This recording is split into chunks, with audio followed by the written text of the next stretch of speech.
చేతులు పెట్టి తండ్రికి కూడా ప్రభా నాతో మాట్లాడండి, నాతో మాట్లాడు ప్రభువా, నీవే మాట్లాడు మయ్యా,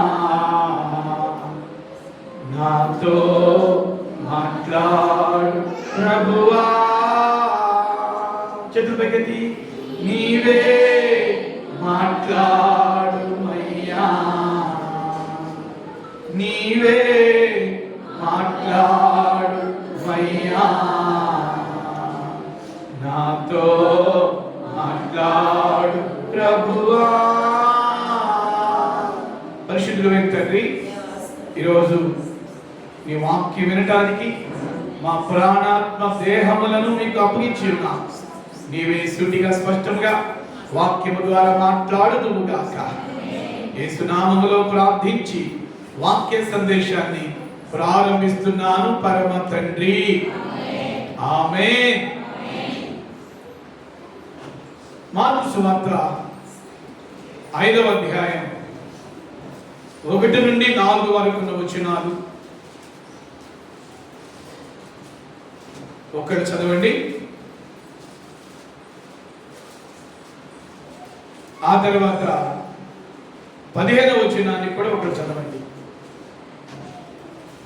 క్రొత్త నిబంధన మార్కు సువార్త 5వ అధ్యాయం 1 నుండి 4 వరకు మాటలు. వారా సముద్రమునకు అద్దరినున్న గెరాసేనుల దేశమునకు వచ్చిరి. ఆయన దోణి దిగగానే అపవిత్రాత్మ పట్టిన వాడొకడు సమాధులలో నుండి వచ్చి ఆయనకు ఎదురుపడెను. వాడు సమాధులలో వాసము చేసేడివాడు, సంఖ్యలతోనైనా ఎవడును వాని బంధింపలేకపోయాను. పలుమారు వాని కాళ్ళకును చేతులకును సంకెళ్ళు వేసి బంధించినను వాడు ఆ చేతి సంకెళ్ళు తెంపి కాలి సంకెళ్లను తుత్తునీలుగా చేసెను. గనుక ఈ మాట మీరు జాగ్రత్తగా వినాలి. గనుక ఎవడును వానిని సాధుపరచలేకపోయెను. 15వ వచనం ఇంకొకరు ఎవరైనా చదువుతారా? జనులు జరిగినది చూడవెళ్ళి యేసునొద్దకు వచ్చి సేనాను దెయ్యము పట్టినవాడు బట్టలు ధరించుకొని స్వస్థ చిత్తుడై కూర్చుండియుండుట చూచి భయపడిరి. చాలండి. 16వ వచనం చదువునాను. జరిగినది చూచినవారు దయ్యములు పట్టిన వానికి కలిగిన స్థితియు పందుల సంగతియు ఊరి వారికి తెలియజేయగా తమ ప్రాంతములను విడిచిపోమ్మని వారాయను బతిమాలు కొనసాగిరి. చాలు. ప్రభు ఈ మాటలను మన కొరకు ఆశీర్వదించును గాక. చేతులెత్తి ఆమేన్ చెప్పండి. చాలా జాగ్రత్తగా కొద్ది నిమిషాలు, ఒక అరగంట ప్రభు మాటలు మీరు వినండి. పిల్లల 12:30 అయింది. అరగంట కల్లా మనం ముగించుకుని మనం వెళదాం. పిల్లలు, ఈ చదువుకున్నటువంటి వాక్యంలో నేను మీకు ఈ సంఘటన చెప్పటానికి ముందు ఒక అద్భుతమైన మాట మీ ముందు చెప్పాలని ఆశపడుతున్నాను. మనం ఆరాధించేటటువంటి యేసయ్య, మనము సేవించే యేసయ్య, మనము నమ్మినటువంటి యేసు దేవుడు ఎలాంటి దేవుడు అంటే ఆయన అద్భుతాలు చేసేటటువంటి దేవుడు. ఆయన ఆశ్చర్య కార్యాలు చేసే దేవుడు. ఆయన 2000 సంవత్సరాల క్రితం ఈ భూమి మీద మానవాళి జీవితంలో ఎలాంటి ఆశ్చర్య కార్యాలు చేశాడో స్టిల్ నౌ ఇప్పుడు కూడా కార్యాలు చేస్తూ ఉన్నాడు. నమ్మిన వారి జీవితాల్లో అద్భుతాలు చేస్తున్నాడు. నమ్మిన వారి జీవితాల్లో ఆశ్చర్య కార్యాలు చేస్తున్నాడు. నమ్మిన వారి జీవితాల్లో కంటికి కనబడనివి, చెవికి వినబడనివి, హృదయానికి గోచరము కాని అద్భుత మహాశ్చర్య కార్యాలు యేసు దేవుడు చేస్తున్నాడు. పిల్లలు, ఇక్కడ యేసు ప్రభు కాలంలో ఒక సంఘటన జరిగింది. ఇది సుమారుగా 2024 సంవత్సరాల క్రితం ఇజ్రాయెల్ దేశంలో నిజంగా జరిగిన సంఘటన. పిల్లరా, యేసు ప్రభు జరిగించిన అద్భుతాలు ఇంచుమించుగా 30 పైనే ఉన్నాయి. ఆ 30 అద్భుతాల్లో this is the one of the miracle అన్నమాట. పిల్లరా, ఆనాడు అద్భుతాలు చేశాడు, ఈనాడు కూడా అద్భుతాలు చేస్తూ ఉన్నాడు. ఎంతమంది నమ్ముతున్నారండి? ఆమేన్. మీరు చెయ్యిలా బాగా ఎత్తితే మీరు బాగా నమ్ముతున్నట్టు, లేదా మీ చెయ్యి కనుక హాఫ్ హ్యాండే మీరు ఎత్తగలిగితే ఇంకా మీ నమ్మకంలో ఏదో కొంత అవిశ్వాసం ఉందని నేను గ్రహిస్తున్నాను. ఎంతమంది గట్టిగా నమ్ముతున్నారు నేను ప్రభు అద్భుతాలు చేస్తాడు? ఎస్, బాగా చేయి చాపాలి. ఆమేన్. ఒకవేళ మీకు 2 చేతులు ఎత్తగలిగితే చాలా సంతోషం. ఆమేన్. హల్లెలూయా. ఇప్పటికీ అద్భుతాలు చేస్తున్నాడు, ఇప్పటికీ ఆశ్చర్య కార్యాలు చేస్తున్నాడు, ఇప్పటికీ రోగుల్ని బాగు చేస్తున్నాడు, ఇప్పటికీ వ్యాధిగ్రస్తుల్ని స్వస్థపరుస్తున్నాడు. పిల్లరా, నా జీవితంలో ఎన్నో స్వస్థతలు చేశాడు. ఇక్కడ చేరిన మీ జీవితాల్లో కూడా ఎన్నో స్వస్థతలు చేసిన అనుభవము ఉంది ఉంది ఉంది. పిల్లరా, గెరాసేను అనేటటువంటి ఒక ప్రాంతం ఇది. ఇది యెరూషలేముకి ఇంచుమించుగా 12 కిలోమీటర్ దూరంలో ఉంది. యెరూషలేము పట్టణానికి ఈ గెరాసేను అనేటటువంటి ప్రాంతం 12 కిలోమీటర్ దూరంలో ఉంది.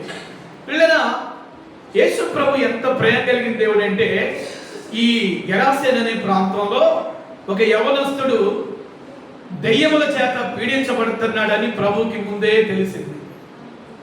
మన దేవుడు ఎలాంటి దేవుడు అంటే, ఆయన నీ పరిస్థితి ఆయనకి చెప్పకముందే, నీ సమస్య ఆయనకి చెప్పకముందే, నీ అవసరత ఆయనకి చెప్పకముందే, తండ్రి నాకు ఈ బాధ ఉందని నువ్వు అడగకముందే, తండ్రి నాకు ఈ సమస్య ఉందని అడగకముందే, తండ్రి నా కుటుంబ పరిస్థితి ఇది, నా బిడ్డల పరిస్థితి ఇది, నా భర్త పరిస్థితి ఇది అని నువ్వు ఆయనకి చెప్పుకోక మునుపే నీ పరిస్థితి ఏంటో, నీ కష్టం ఏంటో, నీ సమస్య ఏంటో, నీ రోగం ఏంటో, నువ్వు ఎంత అప్పు నుండి నువ్వు బాధపడుతున్నావో, ఎన్ని లక్షల అప్పుల్లో నువ్వు కూరుకుపోయావో దేవుడికి బాగా తెలుసు.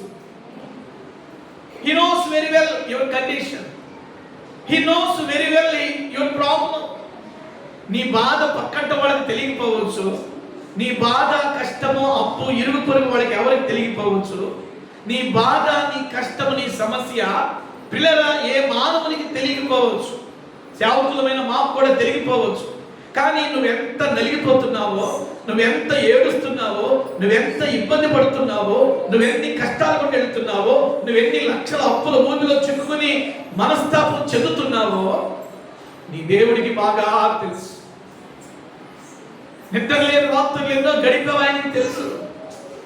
మంచం మీద పడుకున్నా నిద్ర పట్టట్లేదు, ఎందుకంటే నీ ముందున్న సమస్య, నీ ముందున్నటువంటి కష్టం అలాంటిది. పిల్లలు, ఇక్కడ గెరాసేను అనే ప్రాంతంలో ఒక 20 సంవత్సరాల పిల్లవాడు ఒక సమస్యలో చిక్కుకున్నాడు. ఏంటి ఆ సమస్య? ఆ పిల్లవాడికి దెయ్యాలు పట్టినాయి. ఒక దెయ్యం కాదు, ఎన్ని దెయ్యాలు పట్టినాయి అంటే బైబిల్ చెప్తుంది సేన అనేటటువంటి దెయ్యం పట్టిందంట. సేన అనే మాటకు గ్రీక్ లో అర్థం ఏంటంటే అనేక వందలు.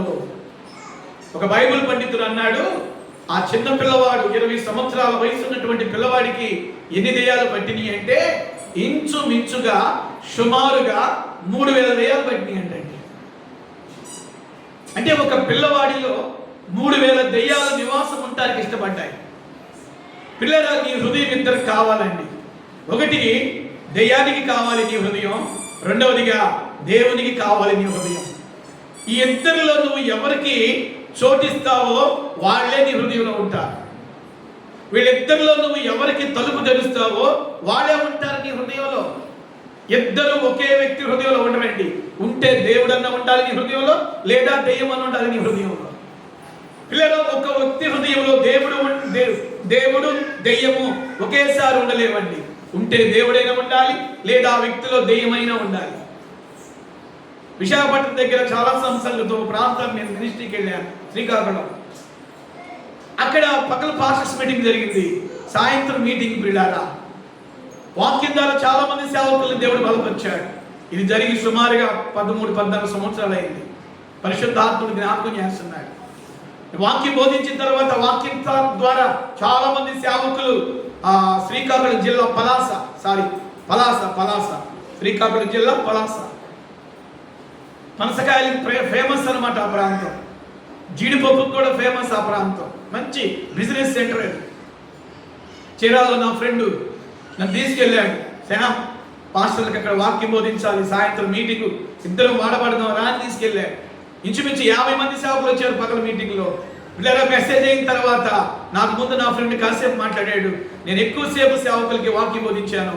వాక్యం బోధించిన తర్వాత ఒక్కొక్క సేవకుడు వచ్చి ప్రార్థన చేయడం నిలబెడితే 50 మందిలో మీరు నమ్ముతారు లేదో ఇంచుమించు 30 మంది సేవకులు పిల్లరా బంధకాలలో, కట్లలో, సంఖ్యలలో పిల్లరా పట్టబడ్డవాడు ప్రార్థన చేస్తానే ఉన్నాను.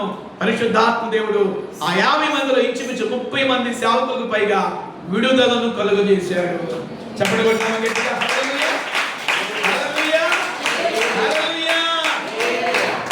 కొంతమంది పాస్టర్లు అయితే ఇలా చేయి పెట్టి పెట్టగానే పడిపోతారు. తర్వాత వాళ్ళకి విడుదల కలగగానే సార్ నేను ఎందుకు పడ్డానండి అంటారు. అంటే ఆ వ్యక్తిలో వారు చేస్తుంది సేవే, వారు చేస్తుంది దేవుని సేవే, కానీ వారిలో ఏముందో తెలుసా? దురాత్మ. వారు చేస్తుంది పరిచర్యే, కానీ వారిలో ఏముందంటే దురాత్మ, దెయ్యం.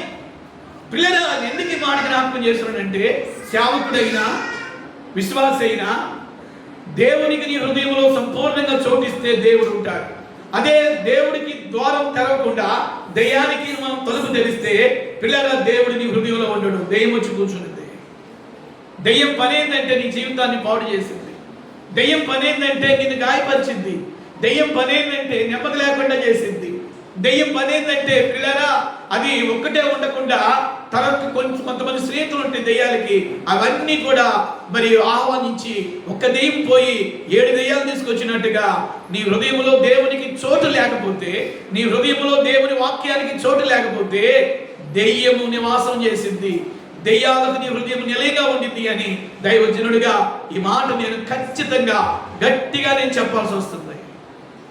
ప్రియమైనటువంటి దేవుని బిడ్డలారా, మనం ఎవరికి ద్వారం తెరుస్తున్నాం? దేవునికా, దేవుని వాక్యానికా, దేవుని ఆత్మకా, లేక దెయ్యానికి మనం తలుపు తెరుస్తున్నామా?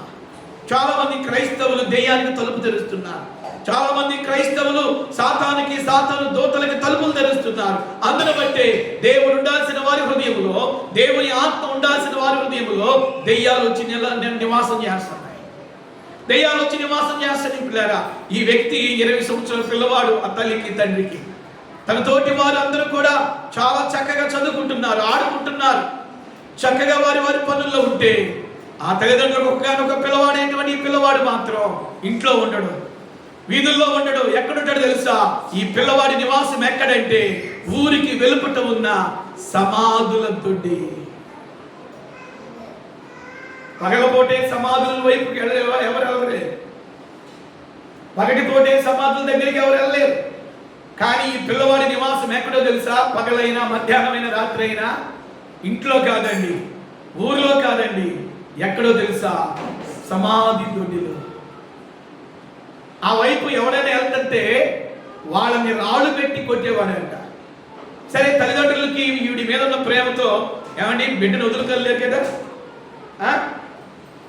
నాకు తెలుసు, విశాఖపట్నంలో ఒక అంకుల్ ఉన్నాడు, మహాతిలి గలవాడు. ఆయన ప్రభు సన్నిధికి చేర్చబడ్డాడు. పెద్ద డాక్టర్ గారు ఆయన. వాళ్ళ అక్క వాళ్ళ ఇంట్లో చందోల్లో నేను వాస్తవం గారు మా పెళ్ళైన కొత్తలో 2 సంవత్సరాలు సేవ చేశాం. మహా జ్ఞానం కలిగిన వాడు ఆయన, డాక్టర్ గారు. ఆయన భార్య పిల్లలందరూ కూడా, ఆయన భార్య చాలా మంచి ప్రార్థన పరురాలు. ఇప్పుడు అక్కగారు ఉన్నారు విశాఖపట్నంలో. చాలా పర్యాలు చెప్పేదంట. ఏమని చెప్పేదంటే, యేసుప్రభు నమ్ముకయ్యా, ఇంత జ్ఞానం ఇచ్చింది దేవుడే కదా, నీకు ఇంత పొజిషన్ ఇచ్చింది దేవుడే కదా అంటే, అసలు దేవుడు అనేవాడు ఉన్నాడా అనేవాడంట. పిల్లరా, హేతువాది. మొదటి కాన్పులో ఒక పాప పుట్టింది. ఆ పాప ఎలాంటి సమస్యతో పుట్టిందో తెలుసా? ఆ పాప తలకాయే ఇంచుమించు పిల్లరా ఎలా చెప్పాలంటే మీకు, ఇంచుమించు ఒక 50 కేజీలు బరువు ఉన్నటువంటి తలకాయ అనమాట ఆ అమ్మాయి.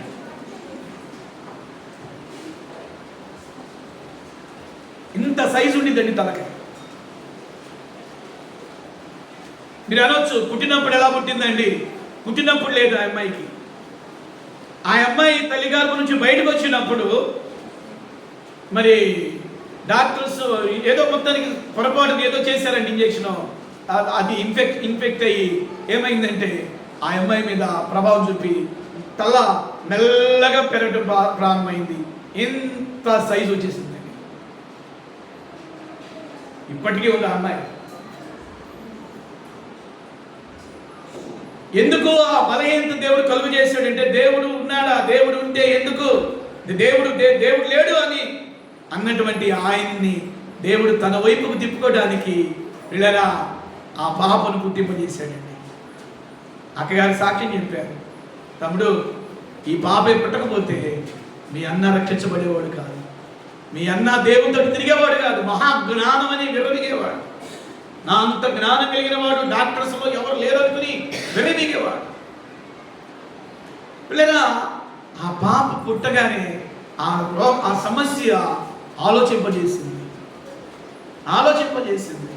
పిల్లరా మొత్తానికి ప్రభు నమ్ముకున్నాడు, ప్రభుతోటి తిరిగాడు. నా ప్రియమైనటువంటి దేవుని బిడ్డలారా, ఆ యొక్క పాప మేము విశాఖపట్నం మీటింగ్స్కి వెళ్ళినప్పుడల్లా ఆ పాపని కారులో తీసుకొచ్చేవాడు.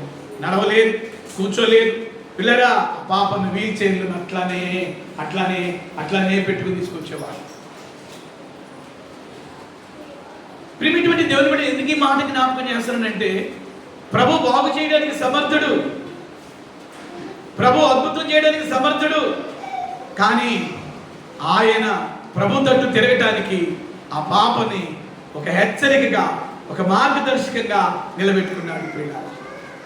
ఎందుకు ఈ మాటకి జ్ఞాపకం చేస్తానంటే, చాలా సందర్భాల్లో మనకు ఒక ప్రశ్న, నేను దేవుని నమ్ముకున్నాను కదా నాకెందుకు ఈ శ్రమ, నేను దేవుని నమ్ముకున్నాను కదా నాకెందుకు ఈ కష్టం, నేను దేవుని నమ్ముకున్నాను కదా నాకెందుకు ఈ రోగం, నేను దేవుని నమ్ముకున్నాను కదా నాకెందుకు ఈ అప్పు, నేను దేవుని నమ్ముకున్నాను కదా నాకెందుకు ఈ శోధనలు.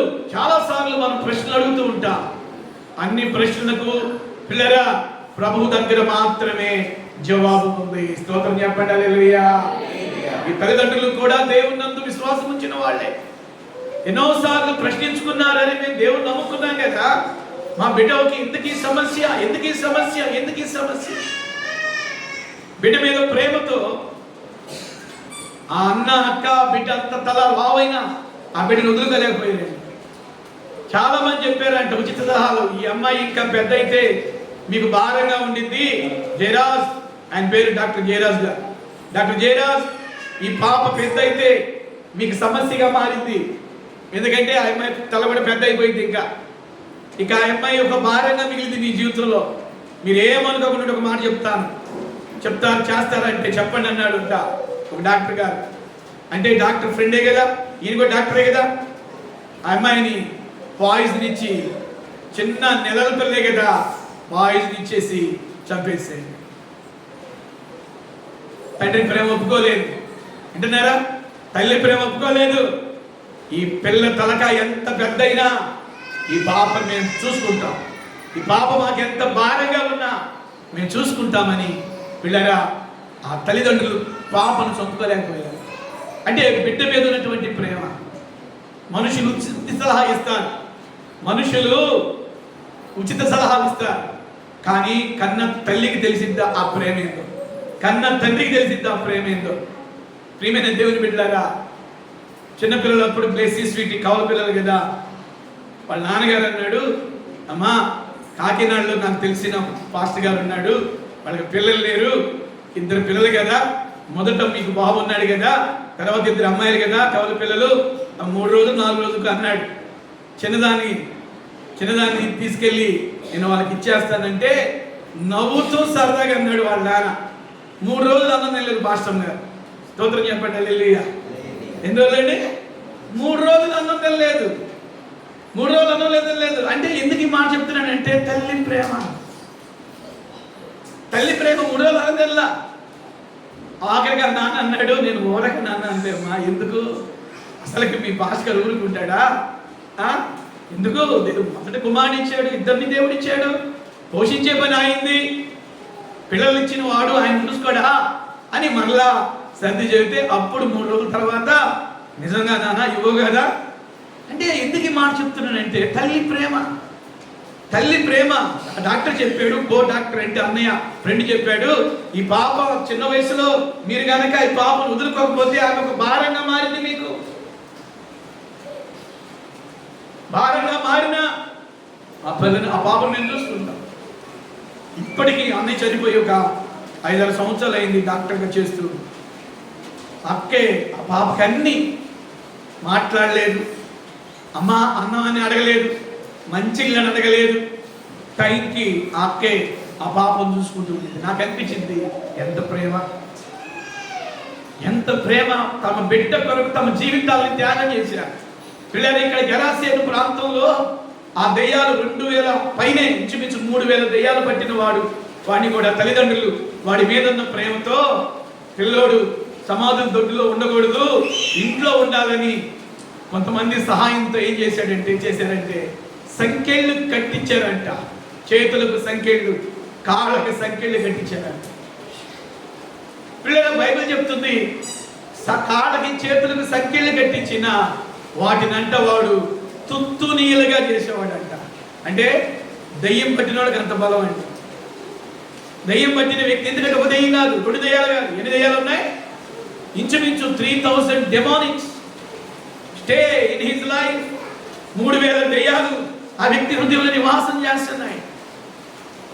మామూలుగా మనిషికున్న బలం వేరు, ఆ దయ్యం పట్టుకున్నప్పుడు వచ్చే బలం వేరండి.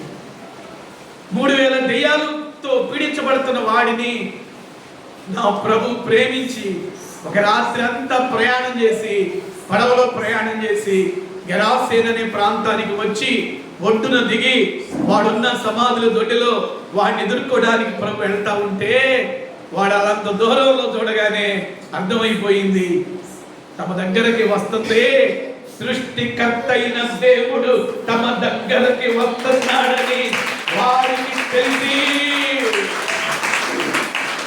అసలుకి అక్కడ రాయబడే మాట, ఎవ్వరూ వాడిని ఏం చేయలేకపోయారంట, సాధు చేయలేకపోయారంట. సంఖ్యలు కట్టినా కూడా వాడు అసలుకి తెలుసుకునేవాడంట. పిల్లరా, యేసు ప్రభు ఎప్పుడైతే ఆ సమాధుల దొడ్డులోకి వచ్చాడో నా ప్రభుని చూడగానే వాడు పరిగెత్తుకుంటా పరిగెత్తుకుంటా పరిగెత్తుకుంటా వెళ్ళి నా ప్రభు పాదాల దగ్గర మోకరించాడు. ఆమె చెప్పండి, ఆమె చెప్పండి. ఏమంటున్నాడు తెలుసా? దావీదు కుమారుడా, నాతో నీకేం పని, నాతో నీకేం పని? అప్పుడు ప్రభు అన్నాడు, వీనిని విడిచివేడు. అప్పుడు దెయ్యాలు బతులాడుకుంటున్నాయి. ఏమని బతులాడుకుంటున్నాయి? అయ్యా, నువ్వు మమ్మలను వీడిలో నుండి వెళ్ళగొట్టాలి అనుకుంటే ఇదిగో ఈ యొక్క సముద్ర తీరం దగ్గర పందులు ఉన్నాయి కదా, ఆ పందుల్లోనికి మమ్మలను పంపించు. ఇక్కడ నేను మీకు చెప్పాలనుకున్న ఒక మంచి మాట ఏంటంటే, ఆ దెయ్యాలు బతులాడుతున్నాయి, యేసు ప్రభుని బతులాడుతున్నాయి. ఏమని? వీడిలో నుండి మమ్మల్ని వెళ్ళగొట్టితే నువ్వు మమ్మల్ని ఎక్కడికి వెళ్ళాలని వెళ్ళగొట్టాలంటే పందుల్లోనికి వెళ్ళాలని మమ్మల్ని ఆజ్ఞాపించు. దెయ్యాలు ఉండటానికి ఒక నివాసం కావాలి ప్రియుల. దెయ్యాలు మీకు తెలుసా, మనుషులకు పడతాయి, గేదెలకు పడతాయి, జంతువులకు కూడా దెయ్యాలు పడతాయి అండి. జంతువులకు కూడా దెయ్యాలు పడతాయి. మీ గేదెలు ఉన్నాయా? గేదెల మీద అప్పుడప్పుడు దెయ్యాలు పనిచేస్తాయి. పాలు ఇవ్వు అప్పుడప్పుడు పాలు. ఎందుకు? దెయ్యం పడతాయి. చాలా మందికి అలాంటి గేదెలు దెయ్యాలు పెట్టినప్పుడు దగ్గరికి వస్తే నేను ప్రార్థన చేసి వాడు తీసుకొచ్చే ఉప్పు ప్రార్థన చేసి ఆ కుడితులు వేసినప్పుడు ఆ దెయ్యం ఆ గేదెలు విడిచిపోయి వాడు ఇచ్చిన సాక్ష్యం ఏంటంటే, అయ్యారు మీరు ప్రార్థన చేసిన ఉప్పును మేమేం చేసామంటే ఈ కొడి తొట్టులో వేసాము, అవి తాగిని, గేదెలు తాగిని, మీకు మంచిగా పాలు ఇవ్వటం ప్రారంభించింది. చప్పటి కొట్టండి గట్టిగా. దెయ్యం ఉండటానికి ఒక నివాస స్థలం కావాలి. మనిషి నివాస స్థలం కోరుకుంటాయి, జంతువుల నివాస స్థలాన్ని కోరుకుంటాయి. ఇవంటున్నాయి ప్రభుని, ఏమంటున్నాయి? అయ్యా, నువ్వు మమ్మల్ని వీడి నుండి బయటికి వెళ్ళగొట్టాలనుకుంటే ఇదిగో ఈ సముద్ర తీరంలో ఈ నది ఒడ్డున పందులు మేపుతున్నారు కదా, కొన్ని పందులు ఉన్నాయి కదా, ఆ పందుల్లోనికి మమ్మల్ని వెళ్ళగొట్టు. వెంటనే ప్రభు అన్నాడు, ఆ బిడ్డలో ఉన్న దెయ్యాలారా, ఆ బిడ్డని విడిచి ఆ పందుల్లోకి రమ్మనగానే బైబిల్ చెప్తుంది వీడిలో నుండి ఆ 3000 దెయ్యాలు ఒక్కసారి బయటకు వచ్చేసింది. బయటకు వచ్చేసి ఇప్పుడు ఎక్కడికి వెళ్ళిపోయినాయండి? ఆ నదీ తీరములో, ఆ గెరాసేనుల నదీ తీరములో మేపుతున్నటువంటి ఆ యొక్క మేస్తున్నటువంటి పందులు ఉన్నాయి కదా, ఇంచుమించు 3000 పందులు. పిల్లరా, ఒక్కొక్క దెయ్యం ఒక్కొక్క పందులోకి వెళ్ళిపోయింది. బైబిల్ చెప్తుంది, ఎప్పుడైతే ఆ పందుల్లోకి ఆ యవనస్తుల్లోని దెయ్యాలు వెళ్ళిపోయినాయో బైబిల్ చెప్తుంది, అప్పటి వరకు పందులు ఎక్కడ మేస్తున్నాయి అంట? నది ఒడ్డున మేస్తున్నాయి, నది ఒడ్డున మేస్తున్నాయి, నది ఒడ్డున మేస్తున్నాయి. ఎప్పుడైతే ఈ దెయ్యాలన్నీ ఆ పందుల్లోకి జరపడ్డాయో పిల్లరా, ఆ పందులన్నీ కూడా ఆ సముద్రంలోకి వెళ్ళిపోయాయి. ఒక మాట చెప్పాలంటే, ఆ నది ఒడ్డున ఉన్న 3000 పందులన్నీ చచ్చిపోయినాయి. సముద్రంలోనికి వెళ్ళిపోయి, ఎందుకంటే దెయ్యాలు ఆ పందుల్లోకి జొరబడగానే వినరా, ఆ దెయ్యాలు ఆ పందుల్ని సముద్రంలోకి తీసుకెళ్ళిపోయింది. బైబిల్ చెప్తుంది, అక్కడున్న ప్రజలందరికంట భయం కలిగిందంట. ఆ పందులు మేపవాళ్ళు అన్నారంట, ప్రభు దగ్గరికి వచ్చి 2 చేతులు ఎత్తి సాష్టాంగ నమస్కారం చేసి అంటున్నారంట, అయ్యా నువ్వు మా ప్రాంతాన్ని విడిచి వెళ్ళిపోండి. రక్షకుడు విలువ తెలియకుండా, రక్షకుడు శక్తి తెలియకుండా, రక్షకుడు సామర్థ్యం తెలియక, అరే ఆయన ఎందుకు దెయ్యాలను ఆ వ్యక్తిలో నుండి వెళ్ళగొట్టాడో ఆ పందుల మేప వాళ్ళకి అర్థం కాల. మిమ్మల్ని అడుగుతాను, మనిషి దేవుని దృష్టిలో ముఖ్యమా, పందులు ముఖ్యమా? చెప్పండి, జాగ్రత్తగా ఈ ప్రశ్నకు సమాధానం చెప్పాలి. మనిషి ముఖ్యమా, పందులు ముఖ్యమా? నాకు దేవుడు చెప్పిన మాట ఏంటంటే, పందుల కంటే మనిషే విలువైనవాడు. నా బైబిల్లో రాసుకున్నాను, పందుల కంటే మనిషే విలువైనవాడు. ఎందుకంటే పందులకు ఆత్మ లేదు, వాటికి ప్రాణమే ఉంది. కానీ మనిషికి ఏముందంటే, ఆ 2000 3000 దెయ్యాలు పట్టిన ఆ యవనస్తుడికి ఏముందంటే ఆత్మ ఉంది. ఆత్మ ఉంది. ఆ 3000 దెయ్యాలు ఆ వ్యక్తి నుండి బయటికి రాకపోతే ఆ వ్యక్తి చచ్చిపోతాడు. ఆ దెయ్యాలు ఆ వ్యక్తిని చంపేస్తాయి. ఆ వ్యక్తి చచ్చిపోతే ఆ వ్యక్తికి నిత్య నరకం ఉంది. ఆ నిత్య నరకంలో అగ్ని ఆరదు, పురుగు చావదు. అందుకే ప్రేమ కలిగిన యేసయ్య, దయ కలిగిన యేసయ్య, కృప కలిగిన యేసయ్య, నశించిన దానిని వెతికి రక్షించడానికి పరలోకాన్ని విడిచి భూమి మీదకి వచ్చిన యేసయ్య పిల్లరా, ఆ గెరాసేను ప్రాంతంలో ఒక వ్యక్తిని కాపాడటానికి, ఒక వ్యక్తిని రక్షించడానికి, ఒక వ్యక్తిని దెయ్యముల నుండి విడిపించడానికి, ఒక వ్యక్తిలో ఉన్న 3000 దెయ్యాలను వెళ్ళగొట్టడానికి ఒక రాత్రి అంతా పడవలో ప్రయాణం చేసి పిల్లరా ఆ వ్యక్తి దగ్గరికి వచ్చాడు. నేను ఒక మాట చెప్పి ముగిస్తున్నాను. పిల్లరా, ఈ భూమి మీద ఉన్న వాటన్నిటిలో పక్షుల కన్నా, జంతువుల కన్నా విలువైన వ్యక్తి ఎవరంటే మనిషి. సామెతల గ్రంథంలో వాక్యం చెప్తుంది, నరుని ఆత్మ యెహోవా పెట్టిన దీపం. ఒకసారి మీ తల మీద చేయి పెట్టుకోండి. మీ లోపల ఏముందంటే, మీ తల లోపల, మీ అంతరంగంలో ఏముందంటే ఆత్మ ఉంది, ఆత్మ ఉంది, ఆత్మ ఉంది. ఈ ఆత్మ విలువైంది. నీ ఆత్మ విలువైంది. నీ ఆత్మ నశించిపోకూడదు, నిత్య నరకానికి వెళ్ళకూడదు. అందుకే 2000 సంవత్సరాల క్రితం ప్రభువైన యేసుక్రీస్తు భూమి మీదకి వచ్చి సర్వమానవాళి పాప పరిహారార్థమై కలువరి శిలువలో ప్రాణం పెట్టాడు, రక్తం కార్చాడు. పిల్లరా, నీ ఆత్మను పాతాళము నుండి, నిత్య నరకము నుండి విమోచించడానికి ఆయన ఈ భూమి మీదకి వచ్చాడు. చప్పటి కొట్టి ప్రభువుని మహిమపరచండి. హల్లెలూయా. చేతులు చెప్పండి, హల్లెలూయా. ఇప్పుడు మరలా మిమ్మల్ని అడుగుతున్నాను, పందులు ముఖ్యమా, దేవునికి మనిషి ముఖ్యమా? ఆమేన్. హల్లెలూయా, హల్లెలూయా. అందుకే ఆ వ్యక్తిలో నుండి దెయ్యాలని పందుల్లోకి వెళ్ళిపోమన్నాడు. ఆయన హృదయంలో పిల్లలు, అందుకే బైబిల్ చెప్తుంది కొరింథీ 1:3-16లో, మీరు దేవుని ఆలయమై ఉన్నారని, దేవుని ఆత్మ మీలో నివాసము చేయించుని మీరు ఎరుగరా. విలువ పెట్టి మీరు కొనబడిన వారు కనుక మీ దేహముతో దేవుని మహిమపరచండి. ఒకసారి మీ గుండె మీద చేపెట్టుకుని చెప్పండి, నేను విలువ పెట్టి కొనబడిన వ్యక్తిని అని చెప్పండి. నా దేహం దేవుని ఆలయం అని చెప్పండి. నా హృదయంలో దేవుని ఆత్మకే నిలయమని చెప్పండి. స్తోత్రం చెప్పండి. హల్లెలూయా. హల్లెలూయా. చివరిగా ఈ మాట చెప్పండి, నా శరీరము నా దేవునికే అర్పితమనండి. నిజమేనా? ఆమేన్ చెప్పండి. ఆమేన్.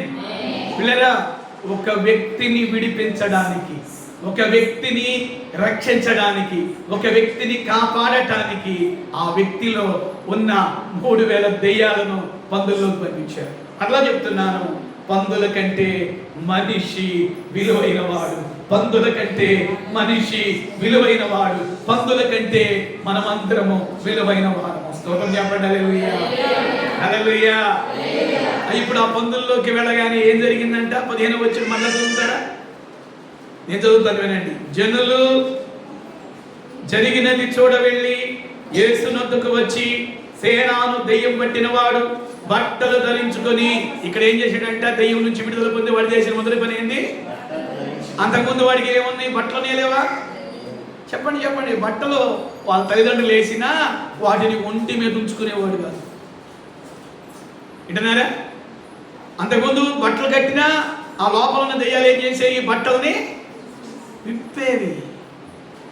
దెయ్యాలు అసాంఘిక కార్యకలాపాలకు నిలయాలు, విపరీతమైనటువంటి కామచేష్టలు కలిగించేవి దెయ్యాలు, విపరీతమైనటువంటి లైంగిక కోరికలను పుట్టించేవి దెయ్యాలు.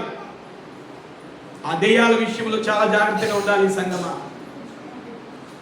జనులు జరిగినది చూడవెళ్ళి యేసునొద్దకు వచ్చి, సేనాను దెయ్యములు పట్టినవాడు బట్టలు ధరించుకొని, ఏం ధరించుకున్నాడు? స్తోత్రం చెప్పండి. హల్లెలూయా. ఇప్పుడు సెట్ అయిపోయాడు అనమాట. ఆ మాట పలకండి, సెట్ అయ్యాడనండి. సెట్ రైట్ అయ్యాడు. స్తోత్రం చెప్పండి. హల్లెలూయా. స్వస్థ చిత్తుడై కూర్చుండి ఉండేను. అప్పటి వరకు కూర్చున్నాడు వాడు, పరిగెత్తేవాడు. దెయ్యాలు పట్టిన ఒక్క దగ్గర కూర్చోరండి. అటు పరిగెత్తారు, ఇటు పరిగెత్తారు, అటు వెళ్తారు, ఇటు వెళ్తారు. కందుకూరులోనే ఒక ఆర్ఎంపీ ఉన్నాడు. ఆయన తమ్ముడికి దెయ్యం పట్టింది. మధ్య దెయ్యం పట్టితే నాకు ఫోన్ చేశాడు, సార్ మీ గురించి విన్నాను, మరి ఒకసారి వచ్చి మా తమ్ముడికి దెయ్యం పట్టింది ప్రార్థన చేస్తాడా? చాలామంది పాస్టర్ల దగ్గర తీసుకెళ్ళాను, ఏ పాస్టర్ కూడా ప్రార్థన చేశాడు కానీ బయటపడలేదు దెయ్యం. మీ గురించి విన్నాను సార్, మీరు ఒకసారి వచ్చి, నా క్లినిక్లో ఉన్నాడు మా తమ్ముడు, నా రూమ్లో ఉన్నాడు, చర్చి అంటే రానంటున్నాడు. అంతకుముందు చర్చికి వెళ్ళే పిల్లోడు, అంతకుముందు మంచిగా ప్రార్థన చేసుకునే పిల్లోడు. దెయ్యానికి చోటు ఇవ్వడం ద్వారా పిల్లల దెయ్యం వచ్చి ఆ పిల్లోడిని చిత్రవద చేస్తుంది. 30 సంవత్సరాలు ఉంటాయి. ఆ వ్యక్తి ఫోన్ చేయగానే వెళ్ళగానే మీరు నమ్ముతారు లేదు, ఆ ఆర్ఎంపీ క్లినిక్ దగ్గర నా బండి పెట్టా. బండి శబ్దం విన్నాడు, ఒక్కసారిగా పొందుకున్నవాడు లేచాడు.